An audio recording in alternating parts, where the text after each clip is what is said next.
So I grew up, I don't remember living in East River. I grew up as a kid. I grew up between Isabel and Dupree, South Dakota on the Ziebach and Dewey County line. So out in God's country, as I like to say, on a small farm slash ranch. So we dabbled in both. And then growing up, we also had a small dairy operation because there was a cheese curd or a cheese processing place in Timber Lake, South Dakota, up until dairy buyout came when I was an eighth grader. And that was like the happiest day of my life when dad sold the cows because I was no longer tied to the Mhm. milking the cows every morning and every night. But I will say, in hindsight, it did teach me how to work and it did teach you responsibility. So there, as much as I hated having to be there every morning and every night doing the chores, at the time, it was a good thing. But yeah, I ended up graduating from Isabel High School, which is no longer too small to survive. But I was I was the second. I was a salutatorian, but I did not make the top 20% of my class. I was 2 out of 5 in my class, so you could Oh, tell that it was probably not going to last too long after that. They stayed afloat for another 10, 15 years, but Isabel is no longer. I ended up going to the University of Sioux Falls. At the time, it was Sioux Falls College. They changed the name to University of Sioux Falls when I was a sophomore, I believe. It had nothing to do with me, but they just wanted to sound mhm. bigger and better. Sure. I started out as a pre-engineering major until because I really didn't know what I wanted to do. Um, and my dad, he was a science teacher and stuff, and my oldest brother was in the Air Force up at SDSU Mm. and they thought math was a good way to go. And turns out that I was no good at calculus, so I was good at Oh, everything but calculus, and that's not a good thing if you want to be an engineer major. So I yeah. took a intro to films class my sophomore year in J term. USF had what they call the J term, where you just focus on one class during January. And I took an intro to films class and loved it. And from there, I kind of switched to mass comm and mass communications with a broadcast production emphasis, and then English because I good at reading and talking about what I read. So that kind of changed it, and I took a my first photo class. Then learned how to process photos in the darkroom. Got pretty good at black and white, so I understand all the dodging and all that kind of stuff that you see in Photoshop. And we learned to do it like Ansel Adams did it. We weren't quite as skilled as Ansel Adams, but we learned all the chemicals in the darkroom. Sure. I never did learn how to process color. That was the second round of our photography class, but at Mm. the time, my work study was with the football team, and our photographer was not a full time. Our photographer teacher was not a full time teacher, and he decided to have his classes on weekends when I was busy with the football team. So I struggled to make a C in that class, but it wasn't because I didn't like photography; it's because I missed so much classes. Oh, sure. So yeah, that's kind of. And then I Excellent. ended up. My first job was at KSFY here in Sioux Falls as in the news department. Worked there for 3 years, and then I came over to Midco, where I work now. Been here for 26 years this spring, and I started out in the producing TV commercials for folks, and now I'm in the marketing department. So I still dabble in video and photography even to this day in my day job. Oh, awesome. Thank you. So let's jump right into some of your creative roots and inspiration type stuff. What first drew you to storytelling through photography and video, and how did it evolve into your career today? Yeah. Well, the first so um, when I was a kid, growing up on the farm with not much else to do, and we only got Channel 13, which is PBS for many years of that. So it wasn't like we had a lot of TV to watch. And one of the cool things that mom and dad would do is on holidays or special nights, we'd go down and dad would get the slide projector out and show old photos from the time when his parents and his relatives took slide photos. And we would see what things looked like in the old days. And mom would pop popcorn, make malts. And so from that point, I always had an affinity for photography. Maybe not like natural landscape photography, but just photography in general. And then those when I was growing up, it was the days of the point and shoot camera, the little box camera with a battery in it, and the red eye that you would get, and all that kind of stuff. And I remember that mom. I think I must have been probably a freshman in high school, maybe an eighth grader. She wanted to fill out a role because she wanted to get some photos developed. You know, she sent it off to Mobridge, which is an hour away, and we'd send it by mail and it would come back in a few days. And she wanted, so she just gave me the camera. It was in the fall of the year and said, "Hey, go take some pictures. We want to, you know, so we're not wasting money." So me and my little brother went out to the creek and I was just like having fun shooting what I thought looked cool. And it was a nice fall day with colorful trees.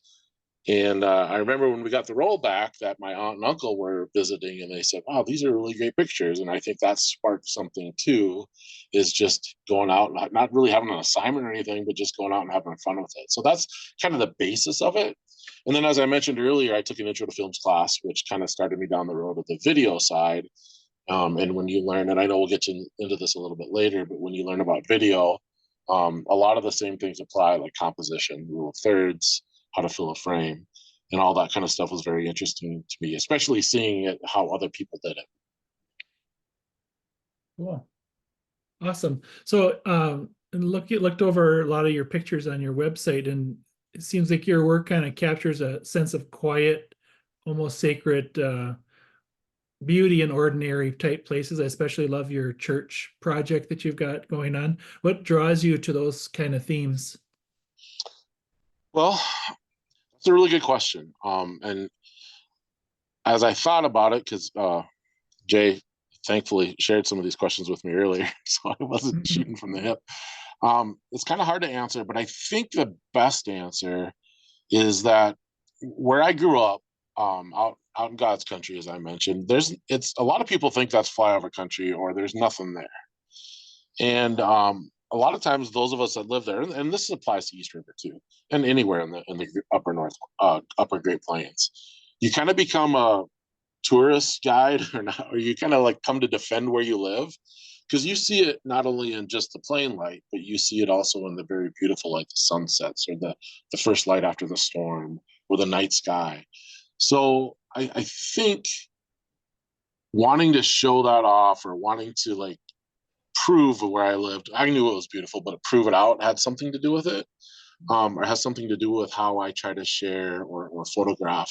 I'm not interested in shooting in a great day unless landscapes as much as I would when the lights, just like most photographers, the right light, the right situation.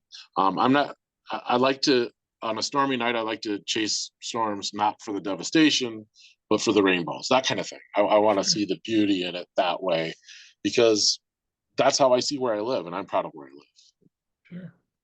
That's great. Yeah, I get that a lot too. And I was born in North Dakota and constantly find myself defending that to people that haven't ever been there, that have driven through once and they're like complaining about it all the time. I love it there and in South Dakota.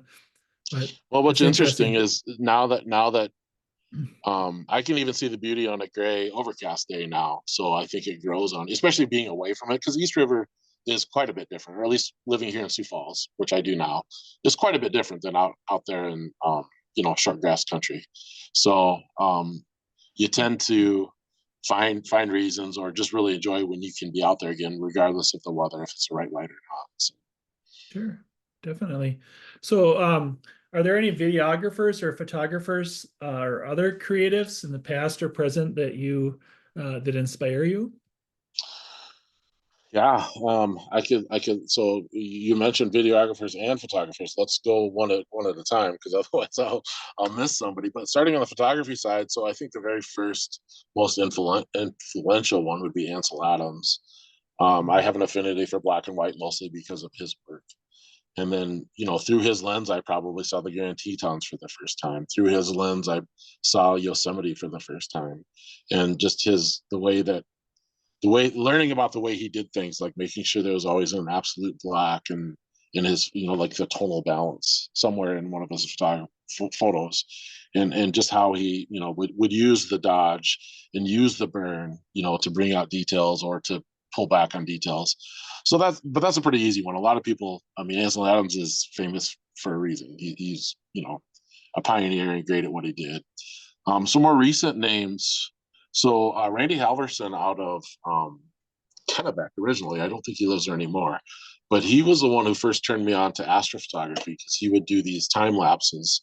I don't know if any of you are familiar with him or have seen his work, but he would do these time lapses of the Milky Way moving across the night sky. And when I first saw those, I was like, I'm blown away. And I'm like, how does he do that? So I took the time to learn about what he did. And I even reached out to him, and he was, he was a good Midwestern guy, and he responded, and we had some back and forth, which I thought was really cool.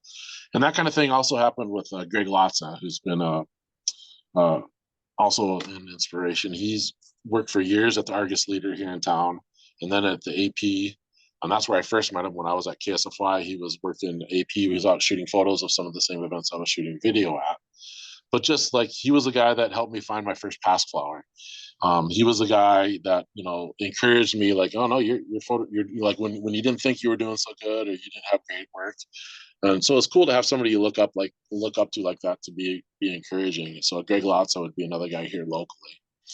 On the video side, so Randy Havas and stuff was video. So the incorporation of photos into time lapse video, I can name him there too, because I had never thought to do that before. People think of stop motion. Well, really, that's what time lapse star photography is. It's stop motion, but every frame becomes 1/30th of your movie, or 1/24th, whatever you decide to put in your sequence. But I would also say that video. I had really good mentors at KSFY shooting news. Lonnie and Colin McKenzie. That really taught me a lot about lighting, which I didn't get a lot of that in college, like how to light, key light, all that kind of stuff. But other videographers, so Ken Burns, that would be my Ansel Adams on the video side. Just storytelling alongside music, alongside of the photos, zooming in and zooming out, and then mixing it with really beautiful landscapes. Like if you watch, when we first saw the Civil War in the 80s on our public TV, we were all just enthralled. I have three brothers, and my dad were watching, and as soon as they made the offer to go buy the VHS tapes, my dad was at the phone. So it's just Ken Burns' work is really, really good too. Oh yeah, that's for sure. And we had Greg Lotz was our previous guest last month.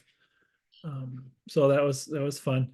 And then when you mentioned Lonnie, are you talking about well, I'm thinking of his last. I worked with a Lonnie that was a friend of Chad Coppas's. Oh no, that's he used to work with the tourism department.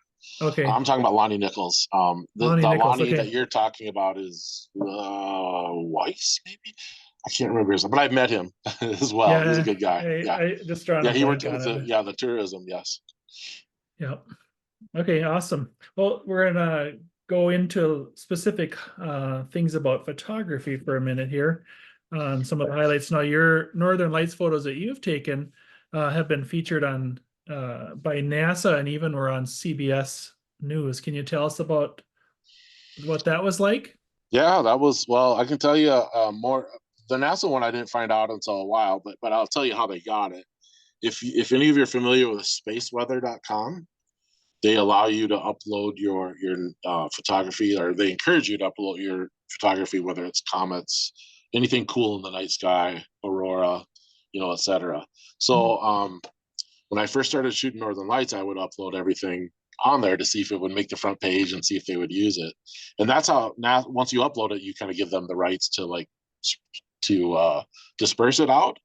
And that's how, well, actually, that's how CBS got a hold of my shot too. And I'm okay with that. I didn't get paid for that, but spaceweather.com was the way that they saw it, and that they pushed it out there and got it in front of people, which I'm totally okay with. Sure. But I can tell you a story about the CBS News one. So it was about 10 years ago, and it was St. Patrick's Day. The day, well, actually, it was the night, the nighttime in between St. Patrick's Day and St. Patrick's Day Eve. And it was about 3 a.m. and I just woke up out of the blue. Don't know why. Just woke up and looked out the window, and I saw a glow on the northern horizon, which is amazing to see a glow when you're in, I live on the north side of Sioux Falls, but still there's so much light pollution, you shouldn't see anything. So I'm like, oh, this must be a big one. So I checked my phone, and yes, there was a pretty good storm brewing. So I was wide awake by that time, and I got dressed up and I drove up to this little country church called West Church. I'll pull this up on my map, and so you don't have to look at me. I don't know if you can see. Can you see the image? Yep. Okay, so this is the photo that we're talking about here, and it was this little West Church, which I had, due to my country church project, I've got a pretty good idea of where most of the country churches are in South Dakota, and I knew this one didn't have a yard light, and it was within 45 minutes of town. It's up if you go past Del Rapids and a little towards kind of Madison. It's kind of in that area. So I went up there and took these shots at about 3 a.m., 4 a.m., came back, uploaded them to Space Weather, and then went back to bed because I had to work the next day. Well, that night, a friend of mine from work said, did you know you were on the CBS Evening News? I'm like, what are you talking about? He goes, yeah, the photo that you posted on Facebook was featured on the CBS Evening News, along with about 5 other ones. But it was just because, and I think the main reason is because the sky turned green on St. Patrick's Day. But nonetheless, it was still pretty cool. And he had recorded it for me and sent me the clip, and it's still somewhere in my Facebook archives right now. So that was what happened there. That is really cool. And did they, even though you downloaded it to that site for their use, did you get credit for that so people knew that you were the one that did it? Or so on spaceweather.com, yes, your credit is there. My buddy, his name is Thane. He gives me crap to this day that CBS owes me money because they did not credit anybody when they showed the photos. They just showed a series of them. But it is what it is. What are you gonna do? yeah, he knew it was yours. Sometimes it's Yes. kind of nice to have your name, even if there's not money attached to it. You put your name out there, and in case anybody has an inquiry or whatever. But no, it was the NASA one. Was that at the beginning of a big launch or something like that? If I I remember. think, and I should have looked that one up, but I think that was it was when a filament, so the science behind it is what got it. So instead of having so northern lights are created when typically by solar wind, and when the sun does a coronal mass ejection, it shoots out a bunch of plasma, and when that plasma reaches Earth and interacts with our magnetic field, that's what creates the northern lights. Well, typically that's done with storms and just regular solar wind. Well, this one was a large filament on the sun rose up and fell back into the sun, and that created like this shock wave. And I believe that's the one that NASA chose because it was, Oh, okay. if I remember right, that was because it was not a uniquely produced aurora, if that makes sense. I mean, I know a little bit of science enough to be dangerous, but I believe that's why they chose it. So Okay, very interesting. All right, so the next is, could you tell us about your Prairie Sanctuaries project and what inspired you to begin photographing rural churches? yeah, well, when I was working the news, well, first of all, going back even further than that, I grew up, our little town of 300 people at the time, that's about half that now, but 300 people at the time had 6 churches in town. Hmm. And so there was almost as many church buildings as there was business buildings in town, spread all out. So even though it wasn't a country church, it had very much the very same feel and as what I've heard from other people who've been to country churches, which are more numerous this side of the river and on into Minnesota.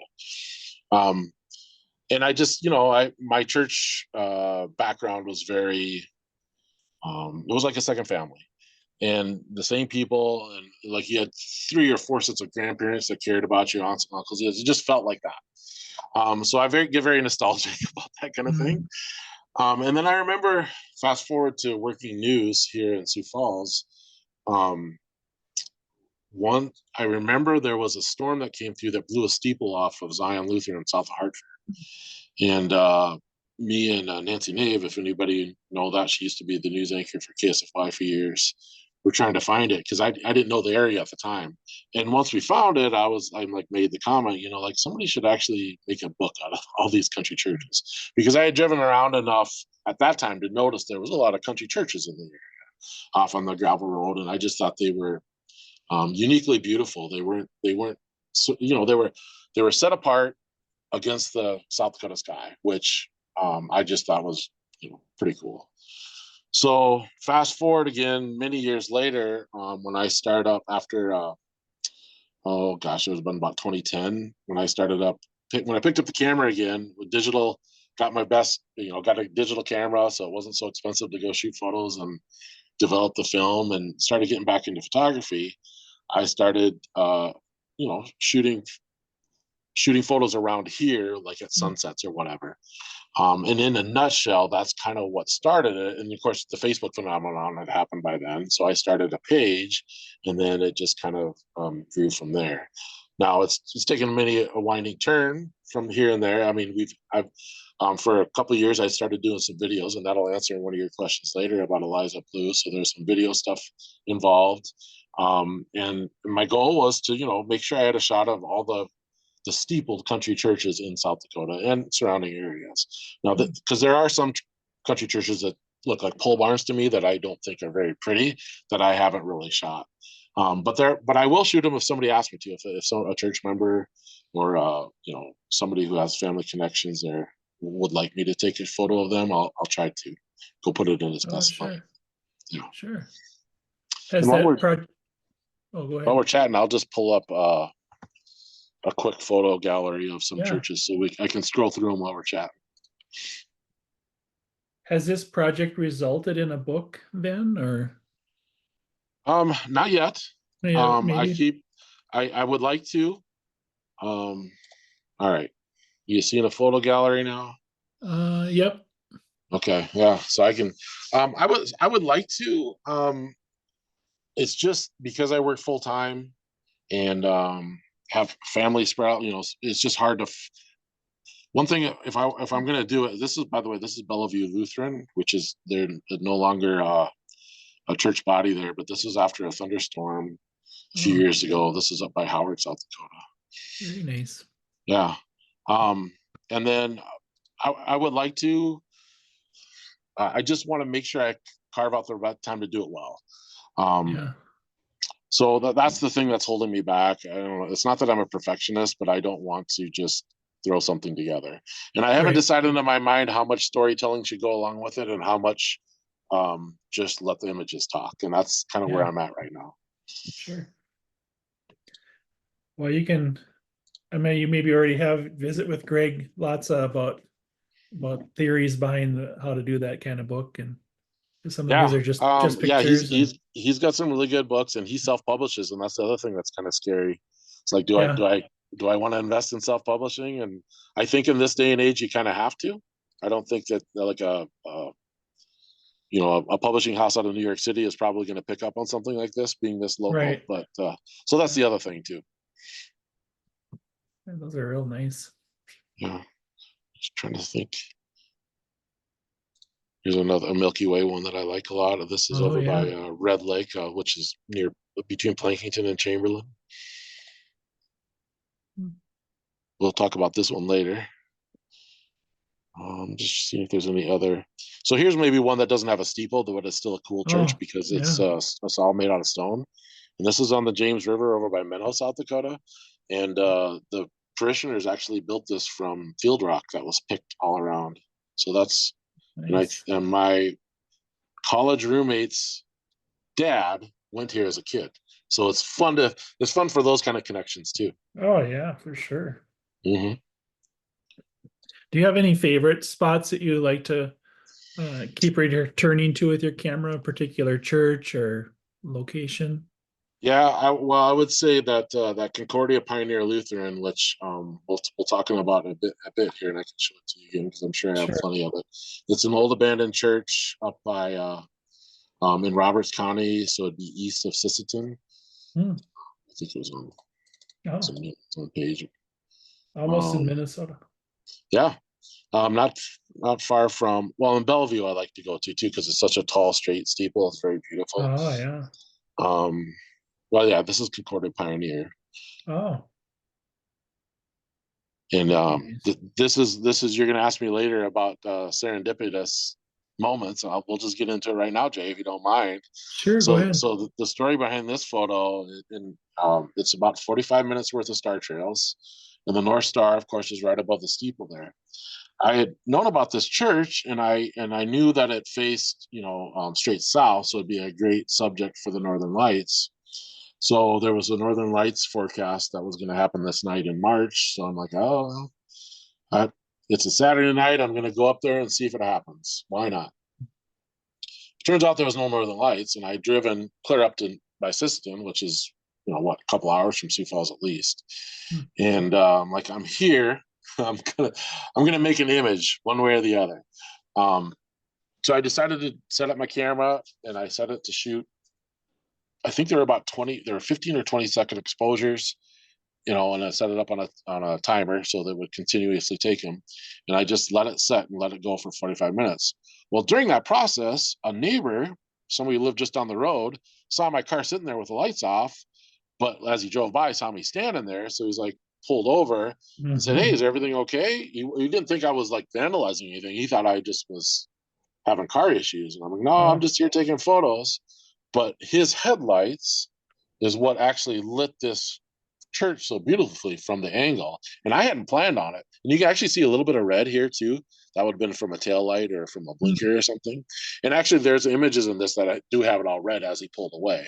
But I took the image from when he lit it from the side as he was approaching me, and I put that in to the time lapse to make this image. So it's a composite image. It's not Oh, like my camera saw this at one shot, but I just thought that that's a cool, and I never would have thought to go light it from the side, even with my flashlight. I maybe would have put a little fill light on the front, but I just yeah, really like how cool that looks with the angled light, and it was totally not by accident. It was serendipitous. yeah. That's really neat. We Yeah. sometimes we have you shot out at 1880 Town at that church? Those Yes. churches?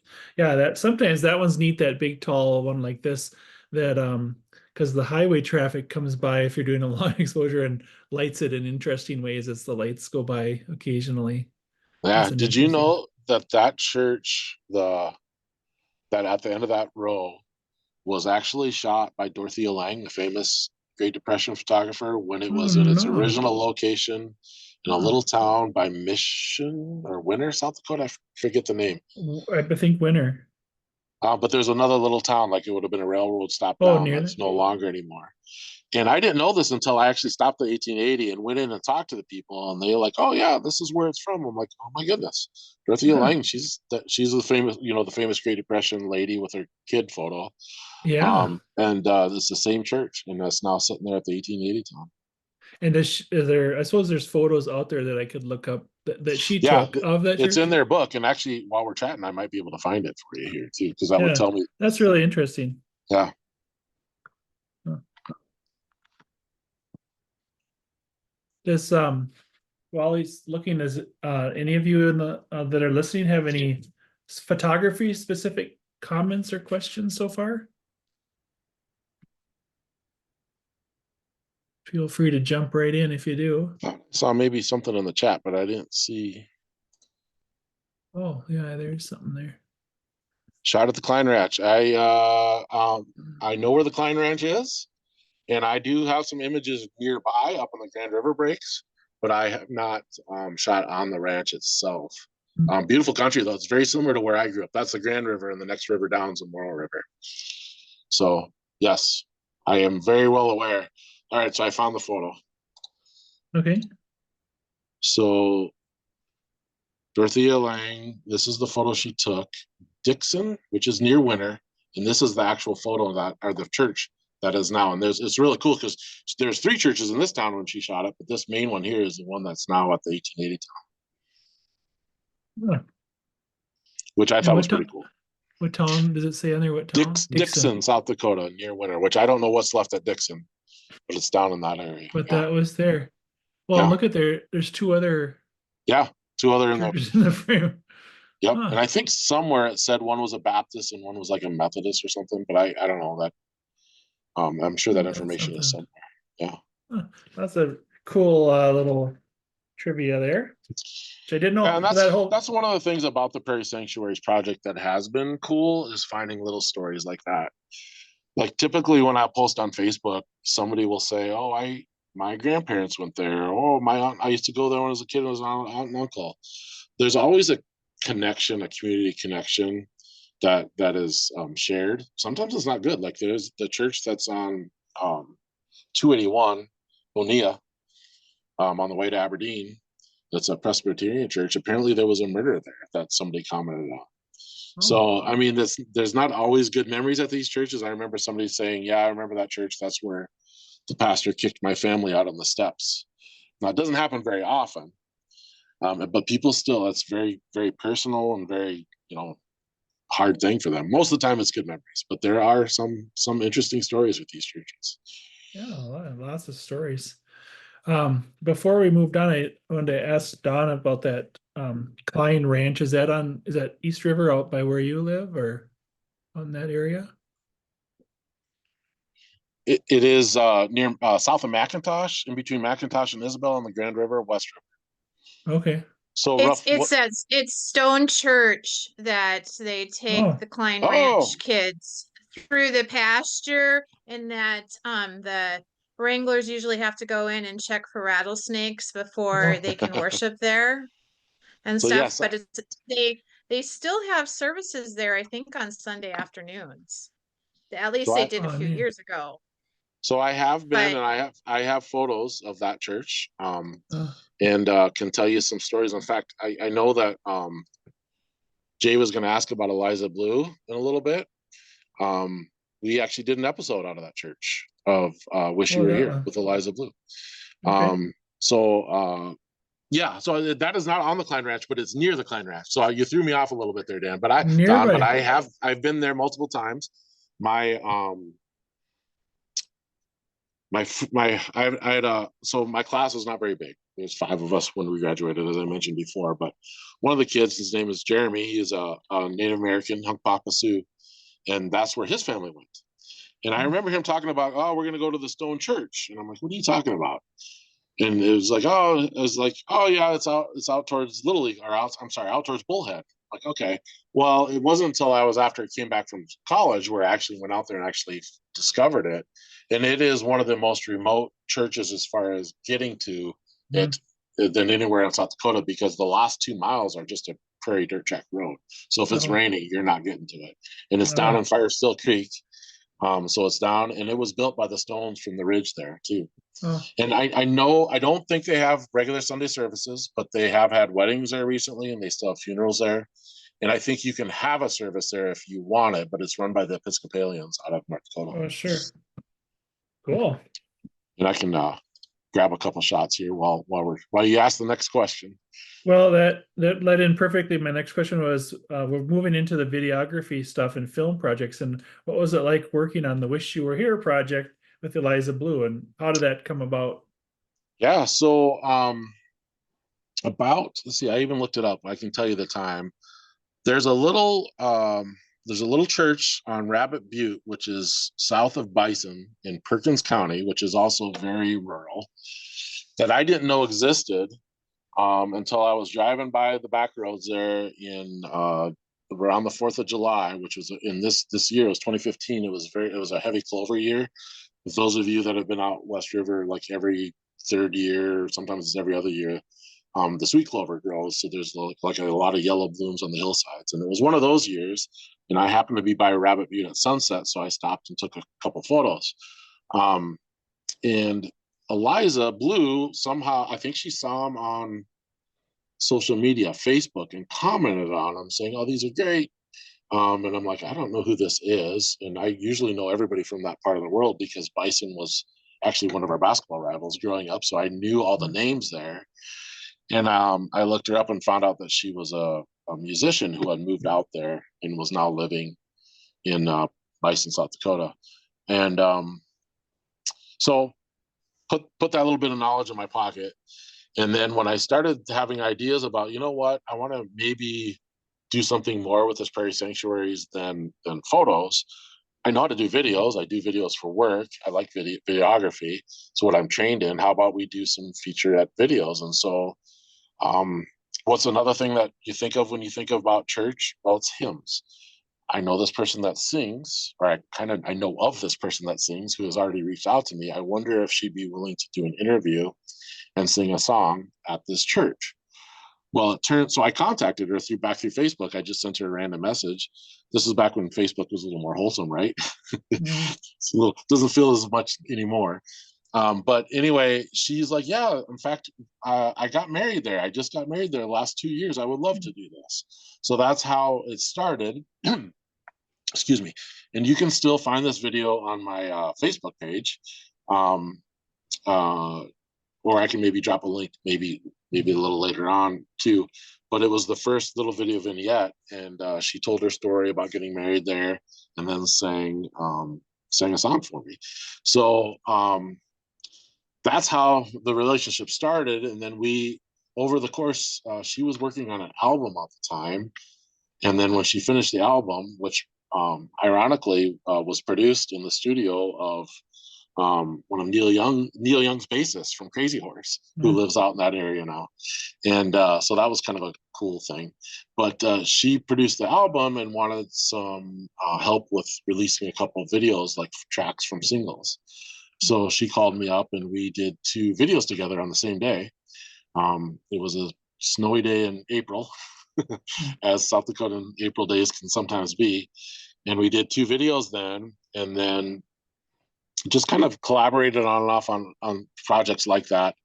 And then when COVID happened, she had an idea she still wanted to like perform, but you couldn't travel. She's like, well, what if we just go to these locations that are around here and do a concert and say, we wish you were here with us.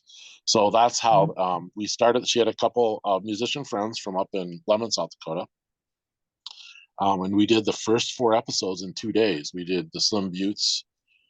We did Hoover Store, which is a little tiny store 30 miles from either town. And it was like very old school store too. It feels like you're stepping back in time when you step into there.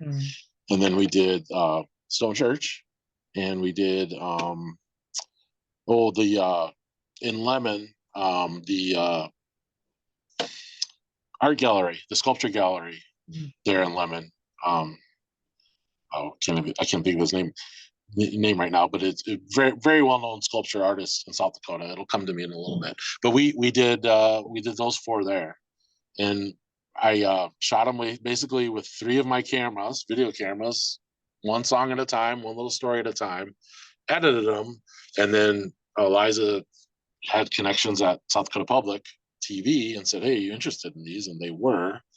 So we got a small little grant, not much. It wasn't really enough to pay for anything, but it was still cool to have stuff on TV. And then we did a full season of 8 the next year, and then an expanded location. So we did some stuff East River, we did some stuff up in North Dakota.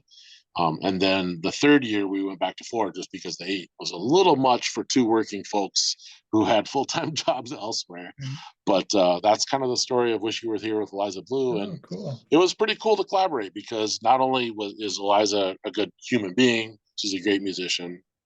And it's good to be able to not bounce ideas off. And the best thing was just meeting the new people, like on some of the locations, just people I would have never met or known about otherwise. For example, the Zimmermans, who are artists out in the Northern Black Hills and have their own little art gallery. That's a great one. So John Lopez, thank you. John Lopez is the gallery in Lemon. So yeah, that's kind of the answer to that one. Excuse me. I'm a guy, so I can't do 2 things at once. So I stopped looking for my Stone Church photos, but I will still share them before we're done here. All right. How does your approach change, or does it, when you're telling a story with video compared to still images? Yeah, you would think it would be there is a lot of similarities. Like I said before, composition, rule of thirds, filling the frame. But when you add that dimension of time, and you can add dimension or more elements like music, sound, it's a different mindset. And I oftentimes here at work, when people ask me to go to an event and said, "Hey, we need photos and video," I'm like, can you pick one? Because if you ask me to do both, I'm not going to be good at either one of them.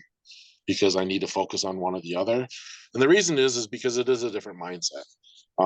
Video, you think of all the things like simple things like action, reaction, wide, medium, tight, following the motion, telling a story, letting the camera lead you. Well, photography, even though it's not all that, you try to get a story told in a single frame. So there's some more artistry to it, maybe. I don't know if that's the right way to say it.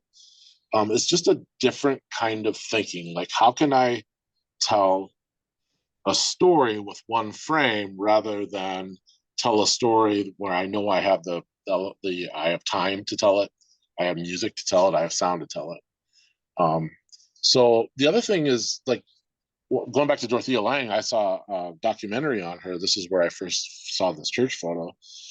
In one of her last art galleries or photography galleries that she put together, she actually did sets of 3, which I thought was interesting. Sets of 3 photos. So she tried to find photos that would tell a story in 3 frames.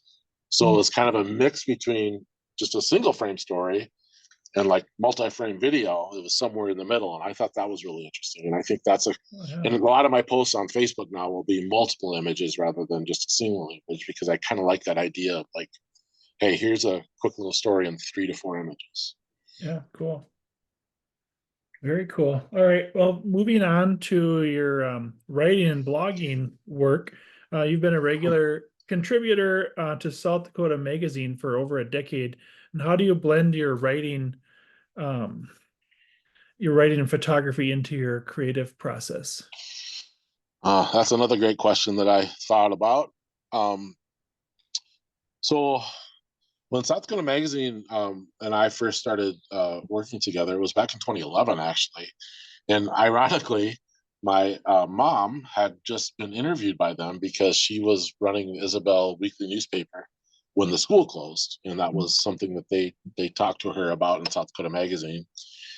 And she's like, oh, you should, hey, I've got this contact. You should send them some of your photos. And I'm like, Mom, I don't think it works that way. She's like, no, you don't. So you should know, you really should do it. So I'm like, okay, Mom, I will send them an email because you asked. And because of that, they saw a few of my photos, and I think they ran their very first one in their little poetry section towards the back of the magazine. And then that just kind of started the relationship. Well, I think, so that would have been about 2010. And in 2011, they redid their website. And they wanted some columnists, they wanted content. So they reached out to me and said, hey, would you be interested? And I'm like, sure. What do you have in mind? And we're like, well, we would like a, just to show and tell about what you're currently shooting. And we want 2 a month. And initially I was like, oh, that's really cool. I can do that. So a couple things happen. And when you talk about the writing, and the photography, this applies to photography too. Like, if you're going to be associated with a pretty prestigious magazine here regionally, you don't want to just send mediocre work. So it really caused me to focus in, okay, what am I going to shoot? Why am I going to shoot it? And what can I say about it? Rather than just like, you know what, I was just out walking the dog the other day and here's a cool flower. And I said, well, yeah, that's maybe nice for 30 seconds, but if you want to hold people's attention to actually read a column and look at imagery, it needs to be a little more meaty than that. So I really tried to focus in on having a plan or having an idea. And in the early years, like one summer I did a series on state parks. The next summer I did a series on like landmarks. So like the Slim Buttes, which I mentioned before, the Big Bend part of the Missouri River. Stuff like that. So I kind of initially I kind of gave myself series, and then from there, it's just been kind of what I've been interested or following the seasons. But I think to the writing part, I've always wanted to be a good writer. I'm not sure I am a good writer, but I strive for it. And if you write about something you enjoy, which is photography, I think it certainly helps. Rather than, I don't know if I'd ever be a good writer talking about the intricacies of a Dell computer, because it's not something that I'm interested in. I just want it to work. Well, photography, like I enjoy how I enjoy looking at photography, especially good photography. And if I can pull 1 or 2 good photos off, or 5 or 10, wouldn't it be great if you would have a narrative or words that go along with it to make it a more enjoyable experience. So that's really, I don't know if that really answers your question, but that's kind of Yeah. how it evolved and what I strive for. Well, it's neat, and it talking about the serendipity that we've mentioned that before, and I like to bring that up in these talks, is how when the work that you're doing meets an opportunity and you say yes to it, and then that leads to other things like writing for South Dakota Magazine or doing all kinds of work with Eliza Blue. Those are all examples that you're already worked into your story. That that question was coming up next, but Yeah, there's a lot of things that there's people I would have never known or met without photography. Another famous musician from South Dakota, Jamie Lynn, who's now out of Spearfish, and was friends with Eliza Blue. I would have never met her, and I did some video work with her that I would have never done. Andrew Reinertz is a bassist here out of Sioux Falls, and the JAS crew just got to hang out in a church with them, listening to them play jazz for an afternoon and shooting it. I would have never been able to do that without photography it's or pretty this, fun. yeah. So That's neat. An importance of just saying yes to some kind of thing that you're not sure about and where that leads to is exciting to me. But all right. So one more quick question on writing and blogging. Do you have one blog post or magazine article that holds a special meaning to you? yeah, I had to think about that one as well. So um, I'm kind of I'm a fan of the holiday season because of the memories that typically come with it. And I've had thankfully, I was blessed to have a lot of good memories growing up around Christmas. And then so in the winter, I think it was December of 2020, I did kind of a retro look back at all of the country churches, my favorite country churches that I've taken during the winter time. So I kind of collected the favorite like winter scenes with country churches. And then when I started to write about it, I just started having a lot of like nostalgia about growing up in Isabel and at our church. And I just thought that was a fun one to put together. I like the images, and I think my best writing is probably when I'm remembering old stories like that. Or not. I mean, just how you can frame memories with imagery, I think is probably where my strength is. Um, so but I mean, it doesn't have to be that way. I have other photos or other columns where it's just about one night in Northern Lights experience. So March of 2023, I think, when it was I drove out to the Bellevue Lutheran that I talked about at Howard, South Dakota, and shot a huge Northern Lights display, and then took the time to drive to Little Esmond, South Dakota, which I think two people live there, but they have a double elevator. And I had two time lapses going at once, and just standing up looking, and then it's getting almost as bright as a full moonlit night because of the Northern Lights, and just standing in awe. So that's a fun one to do. That's just about a single event rather than about like nostalgia about growing up. But those would be a couple that I would come to mind. Yeah, that's cool.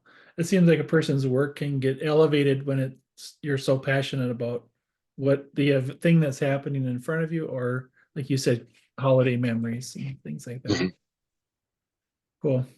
Okay, a couple more questions. We're getting close to time, but just on a couple of personal processes and perspectives. Do you plan to attend your or plan your creative outings, or you just kind of go with the flow, or let serendipity lead the way, or how do you? Another good question. So I did mention earlier, and because we're around time, I'm going to go back to share my screen because I pulled up the stone church that we talked about earlier. So there's the Chapel of the Holy Spirit, built in 1922, and there's the inside of it. Another shot. I think. Well, these are all by Firesteel, South Dakota. There's another shot of it. But I was going to hopefully the video of it was going to come up here. Here's an old Lutheran church by Firesteel, South Dakota that's abandoned, and a great horned owl was living in it at the time that I shot this. Oh, Which it was too dark for me to photograph when I discovered it, and then it flew out by the time okay, here's some other shots. And so this is the stone church down in the valley of Firesteel Creek in the fall in October when we shot that video. Huh. So anyway, going back to your question. So, all right, remind me what the question was again. Do you typically plan your creative outings, or do you kind of go out and let serendipity lead the way, or go with the flow kind of thing? Yeah, I Yeah, don't know. I gotta stop sharing here. Sorry. that's okay. Yeah, maybe I won't stop sharing. I don't know what button. I was doing it before. There it is. Stop sharing. Okay. So, when as I mentioned before, like early on, I would try to give myself assignments to get going. And then as I kind of got to get a better feel for what I was doing, and by the way, we moved it back from instead of 2 columns per month, I found out that was unsustainable. It was 1 column a month. And then it was just like whenever you could get it. And I usually do about 10 a year. So I try to still do the one a month, but March is tough for me because it's due to work here. I'm very busy with like a basketball season and sports things. Plus, it's a tough time to get out anyway. It's weird weather, but it's very seasonal nowadays. So in May, I'm chasing birds. I'm Yeah. chasing the spring migration. In June, I'm out looking for wildflowers. I hope to get out to Rapid or lead this coming weekend to look for some wild orchids. I've been into like botany photography lately, just finding like I didn't know 5 years ago that we had any wild orchids growing in South Dakota. We have like at least 12, maybe 14 that you can find. Now, granted, Huh. some of them are in the hard places to find, and some of them are in like the fens up by Clear Lake, South Dakota. But we have them, so I think just that unique thing like that is fun. And then typically, Jay, on the way there and the way back, I try to take back roads, and if I see something cool, I stop and shoot it, or I try to shoot it. So I would get mom and deer fawns that way, or I would Yeah. get interesting bird phenomena that way, whether it's a burrowing owl or a bald eagle, or what have you.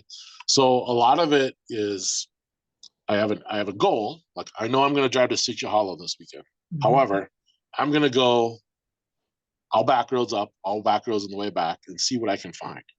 And that's there was I think 4 years ago in Dual County. It was like the first breeding pair of trumpeter songs in that part of South Dakota in like 50 years or something like that. Mm. Well, I took tons of photos of them. So when the news got out in South Dakota Magazine or whoever wanted images, I had them because I had driven this back road and stopped and shot them. Well, not with a gun, but with a photographer, with a lens. Mhm. So that is really kind of my routine. I'll have a place I want to go with an idea in mind, but like a lot of times, the old cliche, the joys in the journey, and sometimes the stories in the Yeah.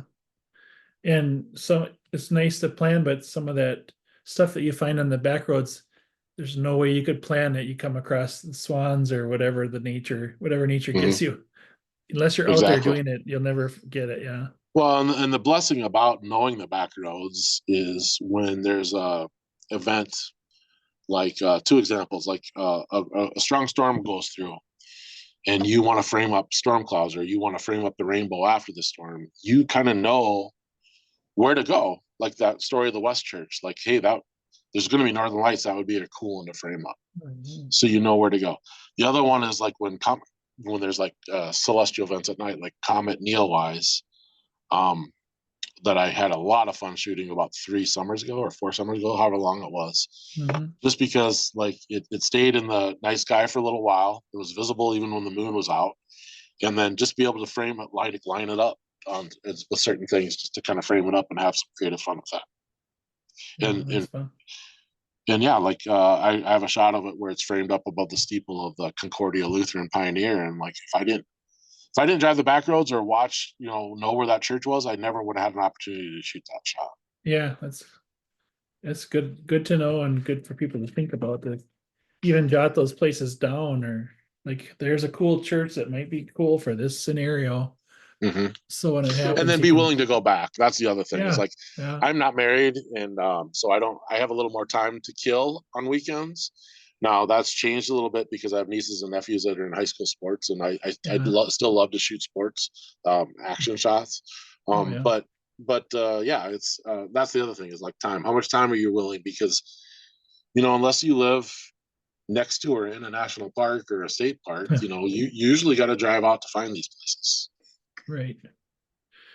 Right. Okay. Let's do wrap it up here with are there any dream projects that you have on the horizon? We kind of talked about a book already, but is there a book or Yeah. a documentary or something? So I have a lot of video friends, and we still talking about a Prairie Sanctuaries book, but having an accompanying video with it, whether it's a half an hour video. Oh, nice. So that's a project, and then we can incorporate some of these videos I talked about before, like where I have people singing hymns in church and talking about it.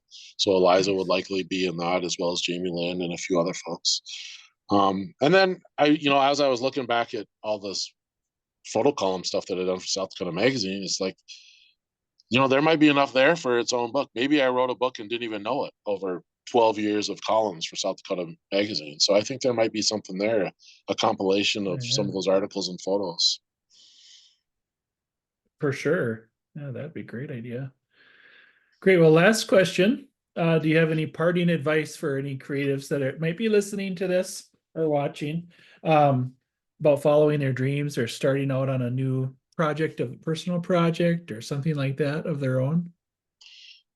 Yeah, I mean, just I hate to rip off Nike, but just do it, right? Yeah. Um, Yeah. I wouldn't, I made a decision back in 2009, 2010. I'm like, I I I still like photography. I'm going to get back into it. And then everything else fell into place. So you got to be decisive, but you have to, generally, but in the detail, you don't have to be a decisive. Find something you like, learn about it, mimic it, and then make it your own. So astrophotography, I don't want to, I'm just seeing the note here, Custer State Park in July. I would, are you a night owl? If you're a night owl, do the needles at midnight and you could get the Milky Way, provided there's no moon. You could get the Milky Way lined up with some of the needle's eyes. In fact, I just going to have some imagery in the next issue of South Dakota Magazine about that. The Black Hills is one of the dark sky areas that we can enjoy. But as far as daytime, Custer State Park. So actually, I'm going to cheat a little bit. Just south of Custer State Park is Wind Cave National Park. People think that's only a cave.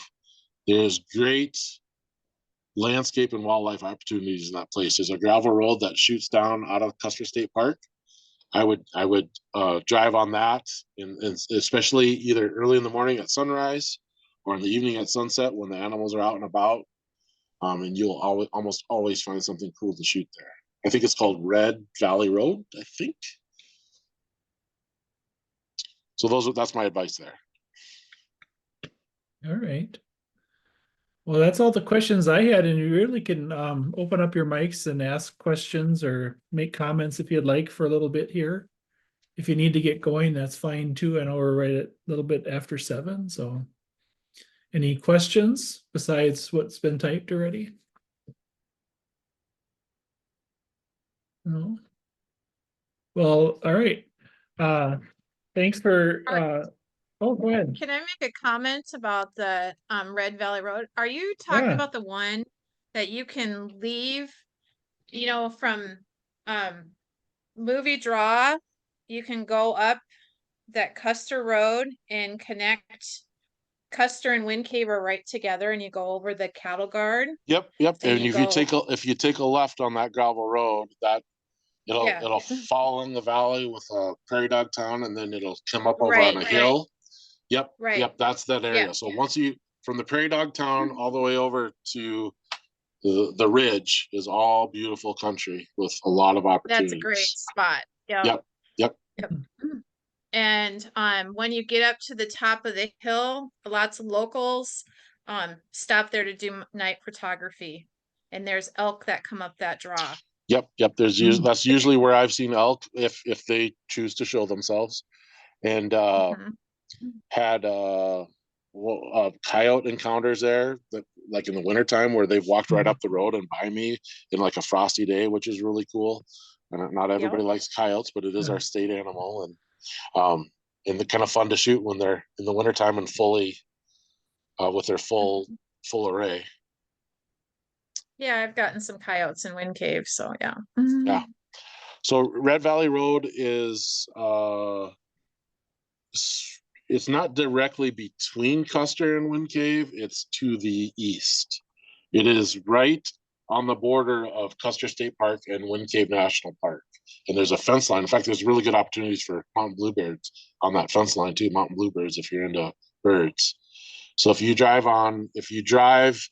past, you come out of Custer, you come into Custer State Park, you go right, you go by Bluebell Lodge, you don't turn on the wildlife loop, you keep going down to where you said there's a cattle guard, where there's a fence, and it's the first gravel road to your left. Take a left there and follow it out. And it will lead you back in to Custer State Park. There's another, about where the buffalo grounds are, the buffalo pens, whatever the corrals.